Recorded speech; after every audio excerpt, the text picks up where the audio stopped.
Thanks for tuning in to this episode of I Have Something to Say, where subject matter experts are unafraid and unapologetic about sharing their perspectives regarding issues that impact our lives. They speak up because basically they give a shit. So if you're tired of canned answers and want to finally hear real people cut through the BS and talk about real issues, this is the podcast for you. I'm your host, Sami Heyman Marrero from Urbender, and behind our mixer is our producer, Chris Majoka from UdoU. Welcome, everybody. I'm very excited because this is a treat. We have a guest that's very, very busy, but we're lucky to have him here on the show to discuss a very important topic. And we've spoken off the line about this, a couple of times, but now we want to take a really a deep dive into the subject matter of the wealth gap in communities of color. And let me introduce you to Rob West. He's the Community Development Manager of Central and North Florida and Vice President at TD Bank. And his role is really to consult with diverse communities in terms of lending opportunities for home ownership, small businesses, for them to scale, find banking solutions. Also, he works with the nonprofit sector to establish collaborations and strategic partnerships that focus on very important issues in communities of color, like affordable housing, financial education, and the environment in those underserved communities, and underserved communities just in general. And also, I found out that he's a veteran. Thank you for your service, Robin. Welcome to I Have Something to Say. Yes, thank you, Sammy. Thank you for having me. Yes. Podcast sounds pretty interesting. I said, hey, I feel risky and frisky, so I'll jump in with you. Sounds great. Yeah. I mean, it's a very important topic. We're talking, this pandemic, I think, has really highlighted and amplified, right, all of the disparities that exist in society. And they're largely rooted in racial differences and ethnic differences, and also migration status, recent arrivals to the U.S., for example, Puerto Ricans that are, U.S. citizens that might have moved to this region are still having adapted, and come from also different socioeconomic status. So, it's a lot, and it's a full spectrum, right, within the U.S. and a lot of diversity going on. And so I just wanted to, because I know that you work in DEI and diversity, equity, and inclusion, and that you're very involved with the community. And I wanted to get your perspective on, some of what you see from a financial institution standpoint, and in your role, are some of the major economic disparities faced by Black and Brown communities here in the U.S. Yes, Sammy, thank you for having me on. Just touch more about who I am and what I do. So I'm in community development, and I work with the bank and our bank leaders to make sure that we're not redlining. Way back when, banks were known for redlining. And coming out of the civil rights era, the Fed said, hey, let's make sure that banks are doing the right things in all communities, especially low to moderate income communities, and that banks are not disinvesting. Because what was happening, especially after Jim Crow, and we'll probably jump into some Black history and how we got to where we are now. But there were banks who would take deposits. So it's okay, Sam, you can come deposit in our bank, but because you live in this neighborhood, we don't think you can pay us back for a loan, so we're not going to lend to you. Bankers would actually put a red line or circle around the neighborhood and say, we're not going to invest there because we don't think they will be able to pay us back. So that creates disinvestment. So the federal government came out with the CRA, Community Reinvestment Act from 1977, and actually is being revised right now. But the theme is that banks invest in low to moderate income areas.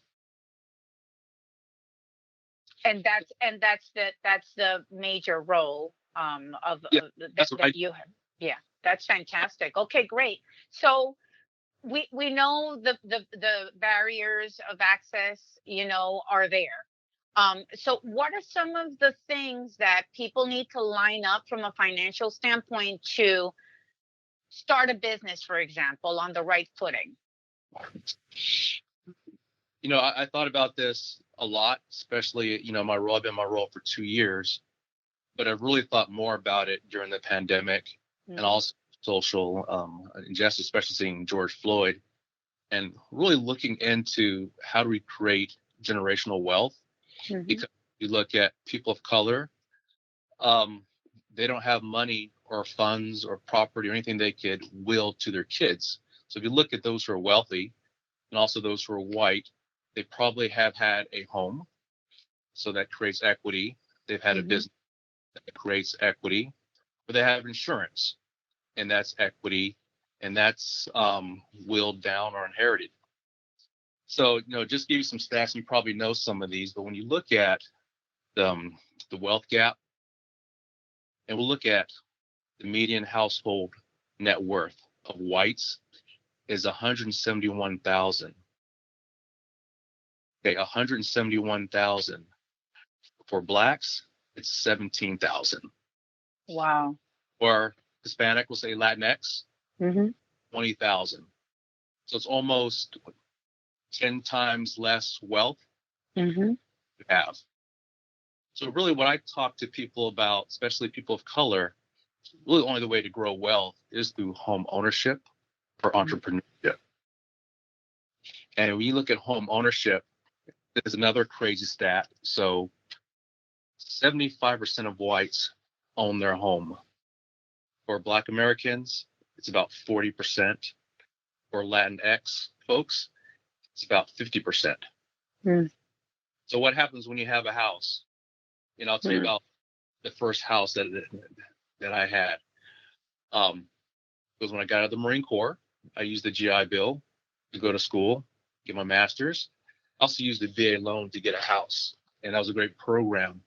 So I bought my house, and this was in Virginia, so it had a basement. It was unfinished. I can't say basement in Florida because cool. But within 5 years, I took out a home equity loan because I had equity in my house, and I built a deck. Then I finished that basement, so I created 3 more rooms. So I used money to make my house worth more, down all of my credit cards. So if you think think of your house, all of a sudden you gained wealth. And I ended up moving to Florida, and I was able to sell that house, put money down for a new house, buy a car with cash, and put the rest in the savings. Right. So if you think of, white Americans who have owned land or owned a home, they had that wealth that they could use to start a business or send their kid to school or will it to them when they pass on. So I really tell folks, especially of color, really the best way to increase your wealth is to own your home. It's not for everybody, but then also I've seen where small business owners have taken out equity because they didn't qualify for a small business loan. They've taken equity out of their house and started their business. Right. Once they became a viable business, they got a small business loan and paid themselves back. So I really talk about growing wealth and generational wealth. Probably the best way is being an entrepreneur. Right. People of color, we're good at hustling. Yeah. Tell me about it. Women of color are even better hustlers.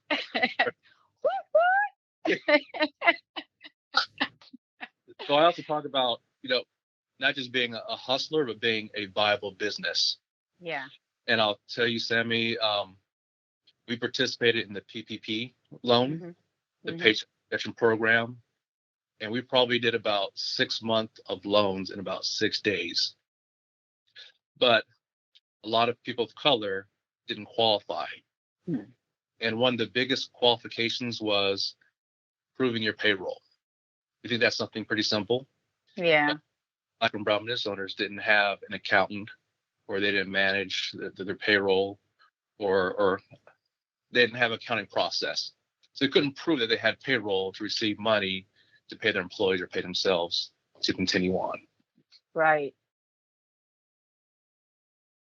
And it's that relationship also with your bank that's so critical too, because and this is not an ad, but I have to just, call a spade a spade. When the PPP happened, I was like, oh my God, where do I begin? And it was like everyone was waiting, but you didn't know when it was because the link wasn't, so it's like it was coming, but you had to be ready, right, to pursue it. And it's because of the relationship with TD Bank that we were able to participate and not stress about it, because we already had a pre-established relationship. And also because I learned early on in my business, after 2 years, when the IRS sent me a letter, you owe this much, that I can't rely on a family member that knows a little bit about finance to help me with Right. my business taxes. I need an accountant, right? And so we've had an accountant for the last 10 years that was on it and very quickly and swiftly helped us, fill out all of the paperwork and get all of the supporting documentation that we needed. So I agree with you, that it's just like, you don't know what you don't know, but it's very important for us to, and thank you for coming to share this with us, because a lot of people right now are in transition or in flux. They've lost their jobs, maybe they've had a career already of over a decade, and they feel that they already have gained enough skills to then branch out on their own and start their own business. And it's a real decision for some people. What do I do? Go back to the corporate sector or to my job, or do I just start my own thing and invest my energy and what resources I do have in starting my own business? So thank you for that. And I agree with I've experienced also the whole concept of uh, having property or buying or being a homeowner, and how it also impacts not only your immediate family, but also generations that follow. You know, and my father passed away a couple of years ago, and he didn't leave a lot because he was the first in his family to, have a higher education, and also, he took it a step above, his parents. And but when he left us, all the kids, with the little sum, I was like, okay, what would Papi want me to do? And the first thing I did was pay off all of our debt. I paid everything, and I'm like, this is the gift. I could hear him telling me, do the responsible thing, and it's also, I think, part of the inheritance we leave our kids is educating them from an early age on on how to manage money and be financially responsible. So what do you feel are the necessary investments that need to be made in the community um, to ensure that this wealth gap is addressed? Like, how, in your work, what do you see are like possible solutions and things that you're currently implementing to help reduce that wealth gap? Well, that's a good question. So, our bank we're socially responsible. And if you look at a lot of banks and actually a lot of corporations, especially since the recession, corporations have become more socially responsible. And it's kind of, I was telling you about the different calls I've been on, and we've talked about everything from slavery, Reconstruction, colonization, capitalism. I think one thing is corporations are rethinking capitalism, because capitalism is based on supply, demand, and labor. And colonization was free or cheap labor. So now 2020, corporations are thinking, how do we make sure everyone succeeds? So instead of making profits and giving profits back to our shareholders, maybe we give it back to our employees, maybe we give it back to technology, maybe we give it back to the community. So some of the things that we're doing at TD Bank, and this is my favorite part of the job, is I look for nonprofits to partner with. So I partner with a lot of CDFIs, and CDFIs are community development financial institutions. They usually have a theme of small business, but some are homeownership as well. And they can take the risk that a bank is unable to take because we have investors who look at our books. So instead of us investing in maybe a riskier type loan, we might give a charitable contribution to the CDFI. And I'll give you an example. One is Axion, Prospera. They do technical assistance, Black Business Investment Fund. So loans we may not want to do because it looks risky, we will give those funds and contributions to CDFIs, who will then groom Black and brown small business owners, give them technical assistance. They will give them a loan. It may be a smaller amount and a higher interest rate, but it's something they need to get started. Right. Later, they become lendable, they can come back to the bank. So that's a great contribution that we're giving. And then with that, we like being involved. I tell nonprofits, don't just ask me for money, but also ask me for my time and my expertise. Entrepreneurs, it's a hard job. I can't do it, but I can coach an entrepreneur. Right. Well, I always tell entrepreneurs, have your personal board of directors, and that is a banker. So you should know your bankers, be able to call your banker, email your banker, ask questions of your banker, say, hey, what do you think? Because we've seen it. And we can say, yes, no, maybe. Have an accountant. They can help you with your paperwork, somebody in tech, and an attorney. Yes. That should be your board. And buddy, we're free. The bank is free. Yeah. So we look to partner with nonprofits and kind of fill the gaps that banks aren't able to fill. And then also, I speak with people like you and small business owners, because I'm actually walking in the streets. I can go up to bank leaders in Ivory Tower and say, no, this program doesn't work, or no, we need this. We need a micro loan of 5,000 instead of 10,000. And I can advocate for the folks who are in need of the products and services that we have. That's great. I think that's missing in a lot of big companies, and it's that direct connection between leadership at the companies and then the quote unquote everyday people. It's that access to be able to talk about your challenges and your grievances, because sometimes, and I've seen this a lot, and I've talked with some of our friends that are also business owners, and this is not only Florida, I'm talking about in other markets as well. People want to help, or corporations want to help, but they don't really probe. They have in their mind sometimes, oh, this is the need, let me help with this, but don't take the time.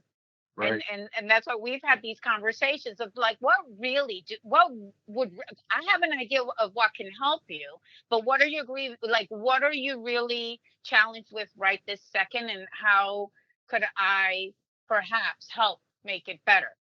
And because it's very important to maintain that stream of those lines of communication open, and for us to be candid and open about it.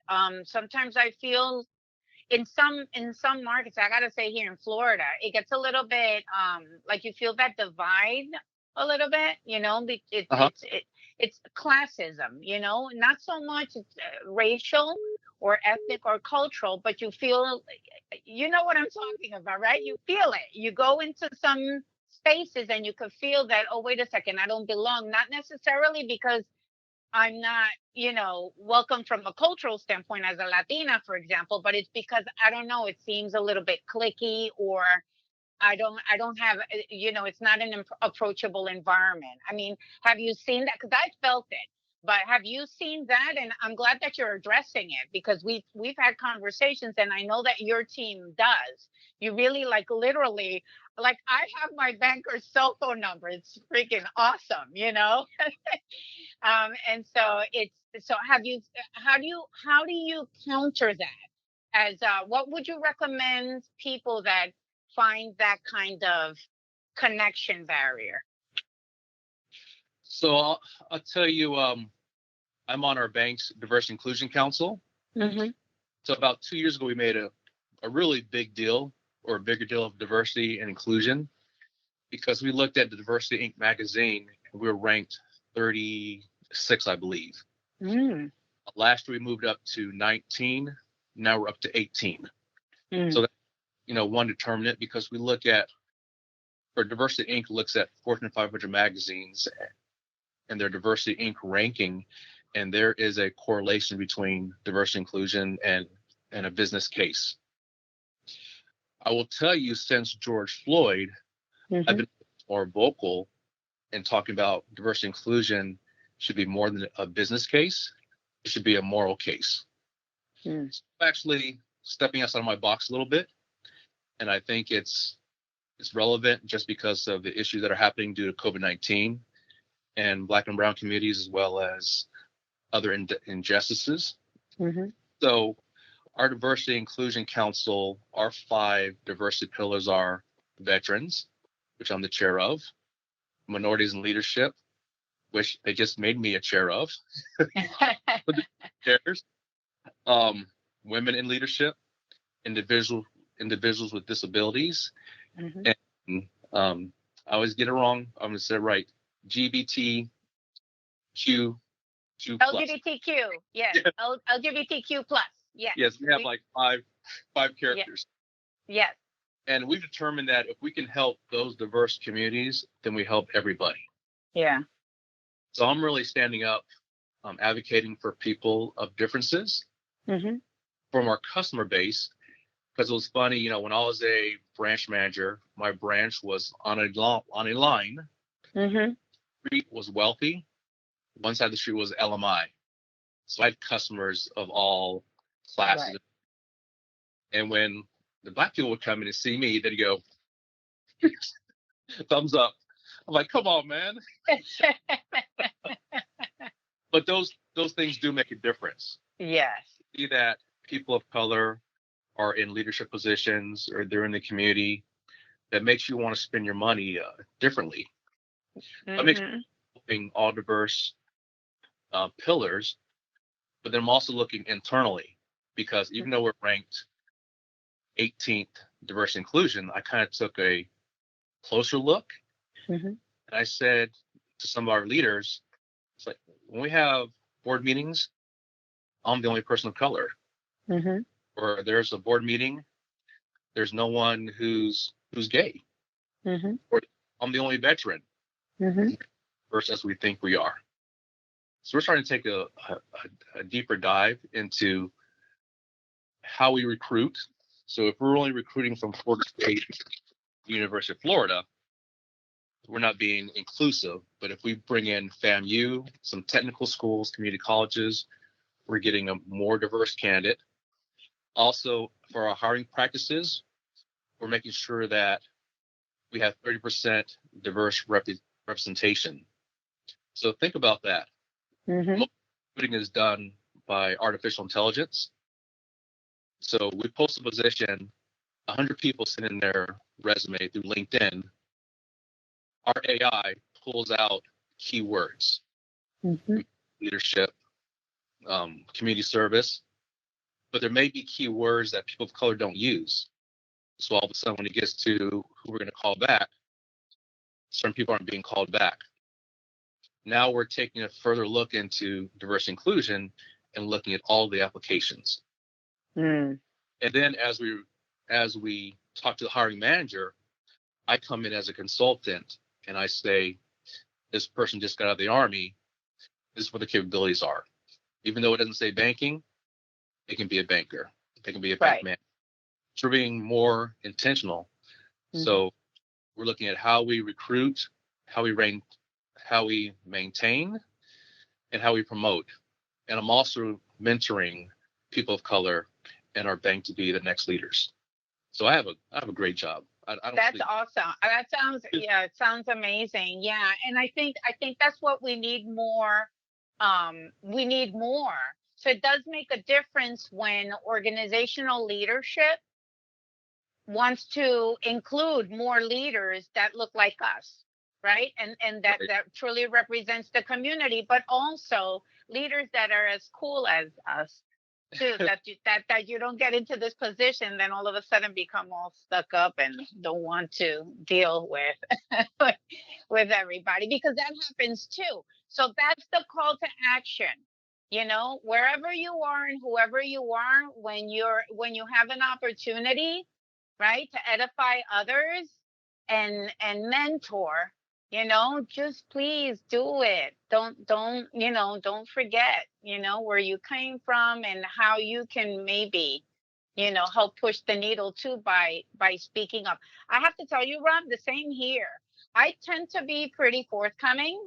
I think anybody in our crew would agree with that, with my opinions and my advocacy and the work we do in DEI. But after the murder of George Floyd, I felt like I'm less restrained, and I don't tiptoe, around, like I feel like there's no room to, um it's not that I'm rude or whatever, but it's like I'm just very direct and try to not mince words. It is what, this is the reality of what we're living in. It has to be tackled on head first. And thank you for sharing that.